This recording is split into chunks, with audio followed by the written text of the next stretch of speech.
কি হলো? সবাই আজ এত চুপচাপ কেন? চুপ না থেকে আর কি উপায় আছে বলুন মহারাজ? আরে কি হয়েছে সেটা বলবে তো। বললেই তো ঝগড়া। দেখছেন মহারাজ, গোপাল কেমন প্যাঁচ দিয়ে দিয়ে কথা বলছে। তাই তো দেখছি। গোপাল, খুলে বলো বলো, কি বলতে চাইছো? আসলে মহারাজ, আমরা সবাই একটা অনুরোধ অনেকদিন আগেই করেছি, কিন্তু কিন্তু কি? কিন্তু মন্ত্রী মশাইয়ের বিরোধের কথা শুনে আপনি আমাদের অনুরোধ রাখেননি। কোথায় কি পান্তা ভাতে ঘি, হ্যাঁ, আমাকে জড়িয়ে দিল। আরে কি হয়েছে বলো, অত ভনিতা করো না। আমাদের বেতন বাড়াতে হবে মহারাজ। বাজারে জিনিসপত্রের যা আগুন দাম হয়েছে, তাই এই বেতনে আমাদের পোষাচ্ছে না। বুঝতে পারছি, কিন্তু সবাইকে এখন বেতন বাড়ালে মহারাজের রাজকোষে টান পড়বে, তাই না মহারাজ? হ্যাঁ, তা তো বটেই। আমার মতন একজন সৎ নিষ্ঠাবান উপদেষ্টাদায়ক মন্ত্রী থাকতে আমি এসব হতে দিতে পারবো না। মহারাজ, বিগত 3 বছর ধরে একই বেতনে কাজ করছি। নুন আনতে তো পান্তা ফুরিয়ে যাচ্ছে মহারাজ। বাড়িতে গিন্নিকে কোনো হাত খরচ দিতে পারি না বলে কত কথা শুনতে হয় জানেন মহারাজ। রাজসভায় ভাষণ না দিয়ে বাড়িতে গিন্নিকে শাসন করো। আমি আজকাল আমার গিন্নিকে যা শাসন করি না, আমার ওপরে ও টু শব্দটাও করতে পারে না। তাহলে কি দাঁড়ালো? তোমাদের বেতন এখন বাড়ানো হচ্ছে না।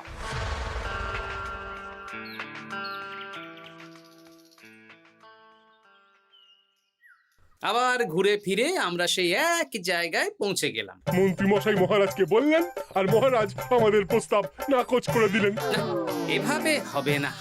অন্য রাস্তা ভাবতে হবে, অন্যভাবে চিন্তা করতে হবে। ঠিক বলেছ গোপাল, মন্ত্রী মশাইকে এমন ভাবে নাকে দড়ি দিয়ে ঘোরাতে হবে যাতে উনি নিজেই বেতন বাড়ানোর প্রস্তাবটা মহারাজের সামনে পেশ করেন। হ্যাঁ, সুযোগ তো আসবেই। দেখি কি করা যায়।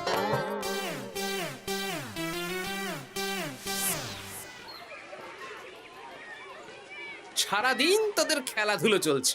আরে, পড়াশোনা ভুলে গেছিস নাকি? হ্যাঁ, বেশি পড়াশোনা করে কি হবে দাদু? বুদ্ধিমান হবি, পরে ভালো চাকরি করবি, ব্যবসা করবি, আনন্দে খুশিতে দিন কাটাবি। এখন তো আমরা আনন্দেই আছি দাদু। চুপ! শোন, আমরা একটা কাজ করে দিতে পারবি? কি কাজ বলো দাদু? তোরা ফাঁকতালে মন্ত্রী মশাইয়ের উপরে নজর রাখবি। উনি ওনার গিন্নির উপর কিভাবে শাসন করেন সেটা এসে আমাকে জানাবে। আচ্ছা দাদু।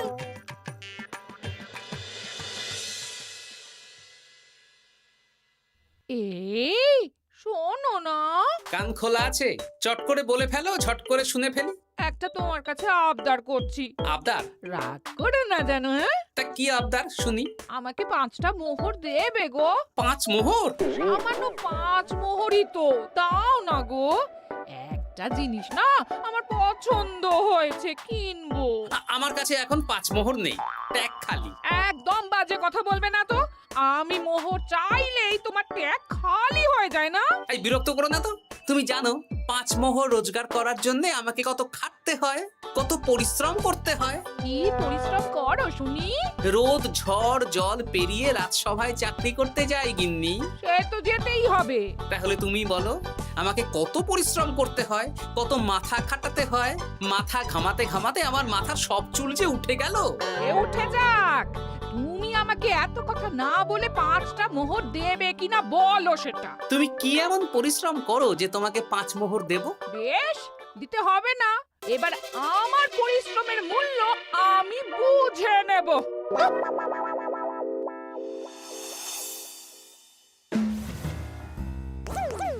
এই এই শোনো না, আজকে বেলার দিকে বাজারে গেছিলাম। আমার না একটু জামদানি শাড়ি খুব খুব পছন্দ হয়েছে। আমাকে ওটা কিনে দাও না গো। মাসের শেষে আমার আমদানি তো আর বাড়েনি যে তোমাকে জামদানি কিনে দেব। যেগুলো আছে সেগুলো পড়ো। এরকম করে বলছো কেন? আর কি রকম করে বলবো, সব সময় তোমার বায়না আমার সয় না। ফের যদি বায়না করতে দেখেছি তো তোমাকে বাপের বাড়ি দিয়ে আসবো। এই, তুমি আমাকে কি কথা বললে? তুমি আমার সাথে এরকম ব্যবহার করছো? হ্যাঁ, করতে বাধ্য হচ্ছি। অর্থ তো আর গাছে ফলে না, অনেক কষ্ট করে রোজগার করতে হয়।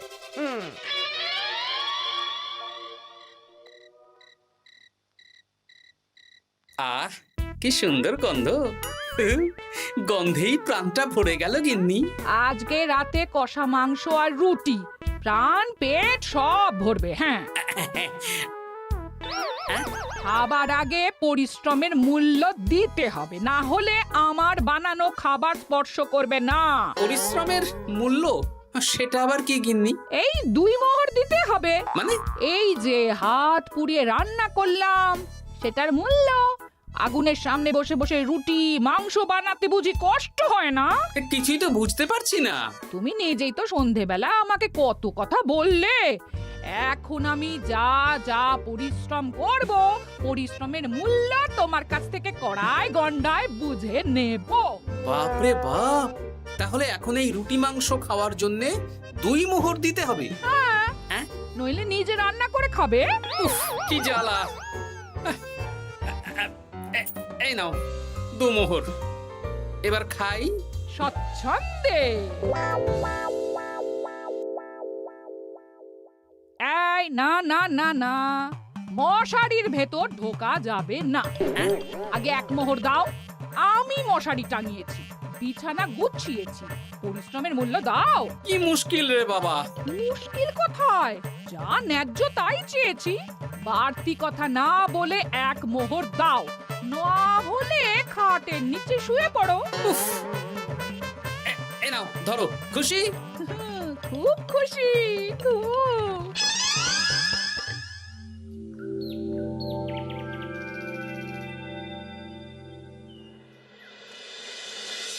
ফতুয়াটা কোথায় গেল? ফতুয়া। আরে ও গিন্নি, এই না তোমার ফতুয়া, আমি কেচে মার দিয়ে শুকিয়ে রেখেছি। এটা পরে রাজসভায় যাও। ও, এই তো চাই। আমারও চাই। তোমার আবার কি চাই? 2 মোহর, পরিশ্রমের মূল্য দিলে দাও, না হলে খালি গায়ে রাজসভায় যাও। হ্যাঁ। উফ, কি জ্বালা।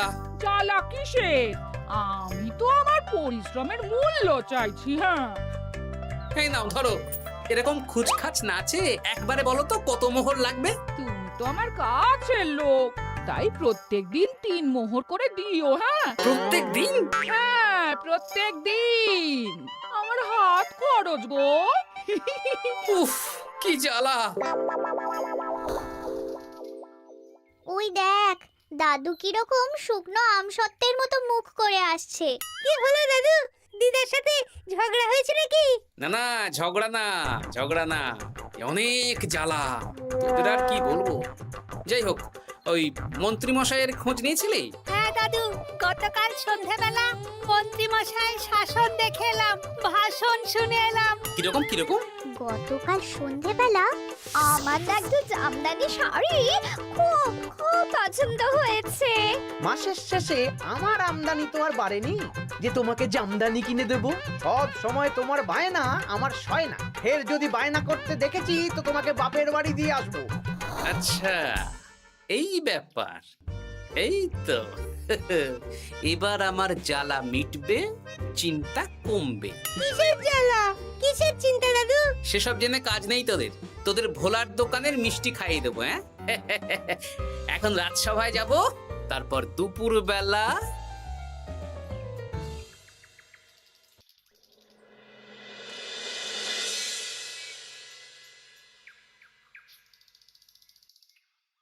কেমন আছেন মা ঠাকুরুন? কেমন শব্দ থেকে মা বাদ দিয়ে জিজ্ঞেস করো। মো বাদ দেব মানে? জিজ্ঞেস করো কেন আছি। কি হয়েছে আপনার? তোমাদের মন্ত্রী মশাই আজকাল কেমন খেটে হয়ে গেছেন। কিছু আবদার করলেই চিৎকার চেঁচামেচি করেন, আর একটাই ভয় দেখান, বাপের বাড়ি দিয়ে আসবো। আজকেই সমস্যার সমাধান হবে। সামনের মনোহারি দোকান থেকে একটা কাগজ কলম নিতে হবে, তারপর আসল কাজটা করতে হবে। তোমার সাথে কথা বলতে গিয়ে কত দেরি হয়ে গেল। ধুর, এখনো রান্না হয়নি।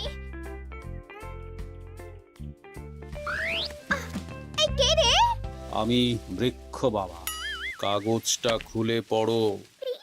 বাবা, আমি জানি তোর খুব কষ্ট। তোর স্বামী তোকে দিন রাত উঠতে বসতে শাসন করে আর হুমকি দেয় তোকে বাপের বাড়ি দিয়ে আসবে। এই কষ্টের থেকে মুক্তির একটাই উপায়, আজ থেকে তুই শুধু নিজের জন্য রান্না করবি, বাড়ির কোনো কাজ করবি না। আর তোর কর্তাকে বলবি বাড়ির কাজ করাতে হলে প্রত্যেক দিন 10 মোহর করে হাত খরচ দিতে হবে। পরিশ্রমের মূল্য 10 মোহর। এর মধ্যে 7 মোহর তুই নিজের কাছে রাখবি, আর এই সৎ উপদেশ দেওয়ার জন্য 3 মোহর রোজ সন্ধ্যাবেলা এই বট গাছের নিচে আমার প্রণামী হিসেবে রেখে যাবি। ইতি তোর শুভাকাঙ্ক্ষী বৃক্ষ বাবা। বাহ, বেশ ভালো বুদ্ধি তো।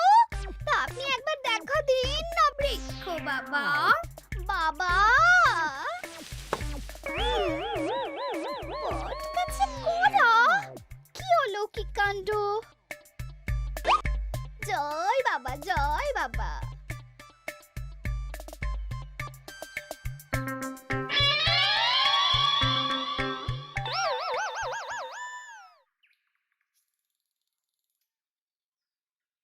আরে গিন্নি, তুমি একা একা খেতে বসে পড়েছো? হ্যাঁ, খিদে পেয়েছিল তাই খেতে বসে পড়লাম। আরে আমাকে ভাত বেড়ে দেবে তো নাকি? তোমার খাবার তুমি রান্না করে দাও, আমি নিজের মতন রান্না করেছি, নিজে খাচ্ছি। এই ছেড়েছে, আমি রান্না করতে পারি নাকি? রান্না করতে পরিশ্রম লাগে, তাই আগে পরিশ্রমের মূল্য দাও। প্রত্যেক দিন 10 মোহর, তারপর রান্না করব, ঘরের কাজ করব। এই তো মহা মুশকিল। কোনো মুশকিলের ব্যাপার না।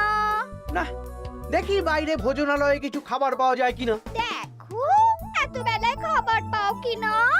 তাছাড়া বাইরে তেল ঝাল খাবার খেয়ে শরীর খারাপ করলে আমাকেই তো দেখতে হবে। তখন কিন্তু আমার পরিশ্রমের মূল্য 15 মোহর প্রতিদিন হয়ে যাবে। কি জ্বালা! কোনো জ্বালার ব্যাপার নেই, আমি খেয়ে উঠে চট করে রান্না করে দিচ্ছি। তুমি 10 মোহর প্রস্তুত রেখো। আচ্ছা, সন্ধেবেলা দেবো।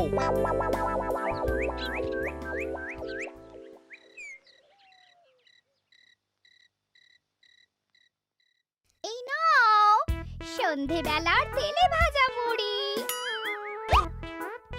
এই নাও আজকের হাত খরচ 10 মোহর।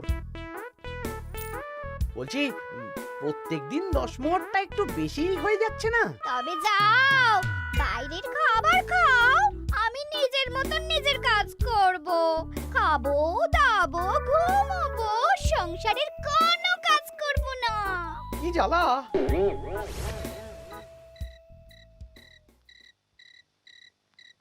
ধন্যবাদ বৃক্ষ বাবা, আপনার দেওয়া বুদ্ধিতে কাজ হয়েছে। এই যে আপনার প্রণামী 3 মোহর আমি এই বটতলায় রেখে গেলাম। জয় বৃক্ষ বাবা, জয়।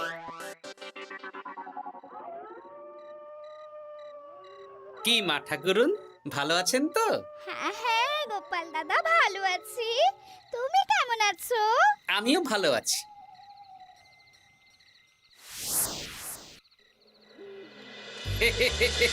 এই তো ওষুধে তার মানে কাজ হয়েছে, 3 মোহর পেয়ে গেলাম।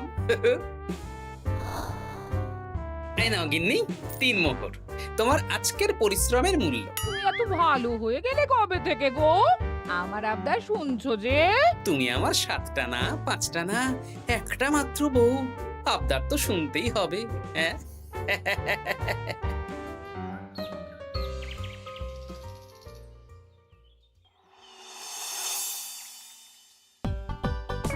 এই নাও, তোমার জন্য ফুলকো ফুলকো লুচি আর আলুর তরকারি বানিয়েছি। রাজসভা থেকে ফেরার সময় বাজার থেকে পাকা কাতলা নিয়ে এসো। বাহ, রাজসভা থেকে ফিরে এসে মাছের ঝোল আর ভাত খাবো। আর বলি, আজকের 10 মোহরটাকে এখন দেবে? ওরে বাবা, আজকেও দিতে হবে? সে তো দিতেই হবে। আমি তো কালকেই বললাম প্রত্যেক দিন 10 মোহর করে দিতে হবে। হ্যাঁ, দিচ্ছি দিচ্ছি।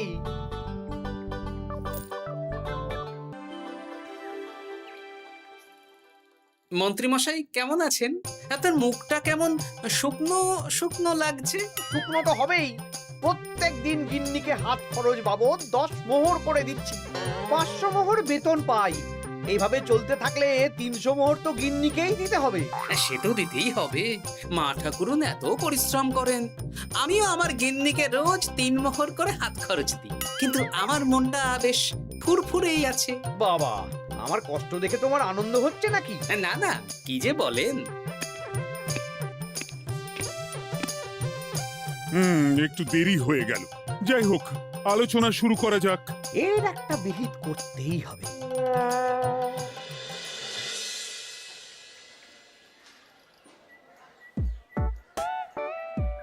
বলি, কাতলা মাছ কত করে দিচ্ছিস রে? পাকা কাতলা আছে 104 মোহর। ওরে বাবা, আপনি তো 5 মোহর দিয়েও আগের মাসে 100 মাছ কিনেছেন, এখন তো দাম কমেছে, তাও ওরে বাবা করছেন। ও না না, কিছু না, দে দে 100 কাতলা দে। বাঁচতে গেলে খেতে তো হবেই। আমাদের হঠাৎ ডেকে পাঠালেন মন্ত্রী মশাই? হ্যাঁ, আসলে একটা বিপদের মধ্যে পড়েছি। আহা, কি বিপদ সেটা তো বলুন।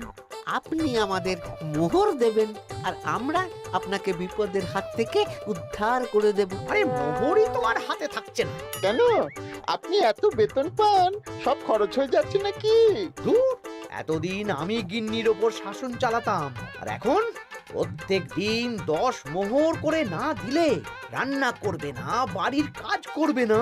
রে বাবা রে, প্রত্যেকদিন 10 মোহর মানে তো মাসে 300 মোহর। আমি 500 মোহর বেতন পাই, তার মধ্যে 300 মোহর গিন্নিকে দিয়ে দিই। আমার হাতে থাকে 200 মোহর। এই দিয়ে বাজার দোকান কিভাবে করব সেটাই তো বুঝে উঠতে পারছি না। মহারাজকে বলুন বেতন বাড়াতে, তাহলেই তো সমস্যার সমাধান হয়ে যায়। কিন্তু কদিন আগেই তো মহারাজকে বললাম যে বেতন বাড়াতে হবে না। আপনি এই রাজ্যের মন্ত্রী, আপনি বুঝিয়ে বললে মহারাজ ঠিক শুনবেন। ঠিক বলেছিস।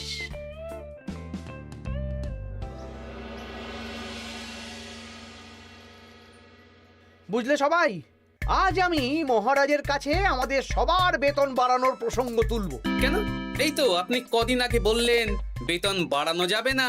আরে বাবা, বেতন না বাড়ালে এরপর আমাকে পথে বসতে হবে, বুঝতে পারছো না?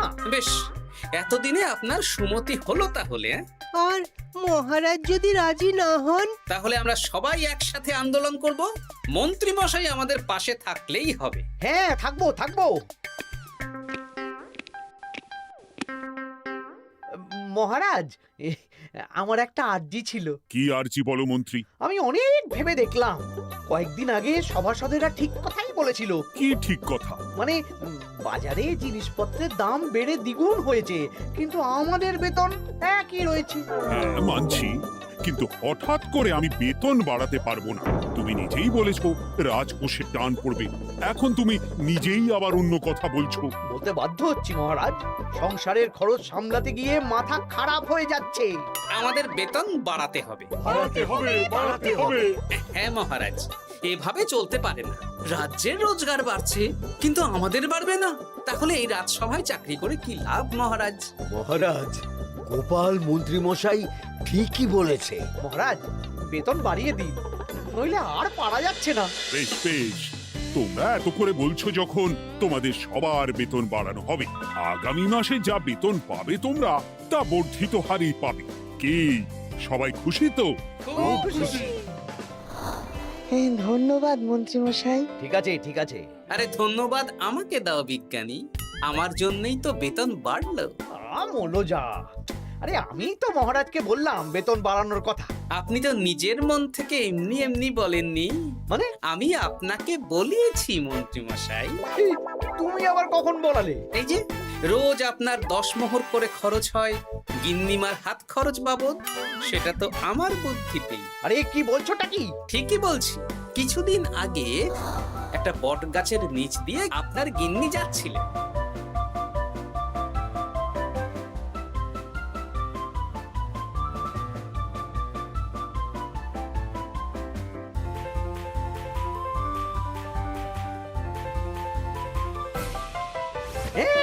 এ সব তোমার বুদ্ধিতে? হ্যাঁ, শুধু তাই নয়, গিন্নিমা রোজ রাতে বটতলায় 3 মোহর করে বৃক্ষ বাবার জন্য ওরফে আমার জন্য রেখে যান। আর আমি সেটা দিয়েই এতদিন আমার গিন্নিকে হাত খরচ দিচ্ছিলাম। হ্যাঁ নয় হ্যাঁ, কিন্তু আর লাগবে না, এবার তো বেতন বেড়ে গেল, আর কোনো সমস্যা হবে না। গিন্নিমাকে ব্যাপারটা বুঝিয়ে বলে দেবেন, কেমন? মানে গোপাল আপনার কাছ থেকে সোজা আঙুলে ঘি বের করতে পারেনি, তাই আঙুল বাঁকা করেছে, আর আপনি অমনি ছেঁকা খেয়েছেন। হ্যাঁ? ওরে বাবারে!